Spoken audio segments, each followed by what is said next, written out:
Panitia Pemilihan Kecamatan PPK Sukaraja Kabupaten Bogor sudah mulai menerima 2040 bilik suara dari Komisi Pemilihan Umum Kabupaten Bogor.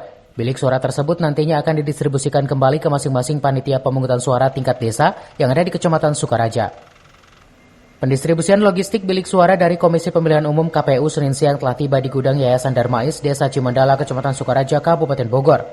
Logistik bilik suara tersebut didistribusikan melalui jasa PT Kantor Pos Indonesia dengan menggunakan kendaraan mobil box, dikawal pihak kepolisian Polres Bogor dibantu TNI dan Satpol PP. Ketua Panitia Pemilihan Kecamatan Sukaraja Ridwan Kusuma mengatakan sebanyak 2040 bilik suara diterima di gudang Yayasan Darmais dengan utuh tidak ada kerusakan. Sementara bilik suara yang diterima akan disebar di 570 TPS 13 desa di Kecamatan Sukaraja. Pengiriman logistik berupa bilik suara dan hanya bilik suara. Berapa jumlahnya ini? Jumlahnya 4 bilik kali jumlah TPS. TPS-nya 510. Jadi total 2040 bilik akan kami terima hari ini. Dari kepolisian dikawal dari gudang KPU ada 2 orang dan juga dari TNI awal juga sampai di sini.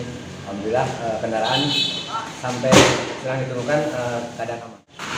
Ketua Sekretariat PPK Kecamatan dari perwakilan Panwas Kecamatan dan juga dari Pol PP.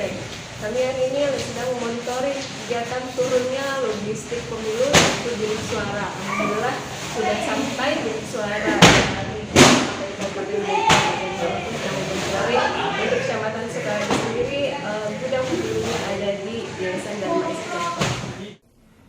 Pendistribusian bilik suara dari KPU Kabupaten Bogor ini serentak didistribusikan di 40 kecamatan di Kabupaten Bogor, dikawal langsung aparat kepolisian dan TNI dengan harapan aman sampai tujuan. Dan ditargetkan pada akhir Januari 2024, semua logistik pemilu sudah tiba di masing-masing TPS di wilayah Kabupaten Bogor.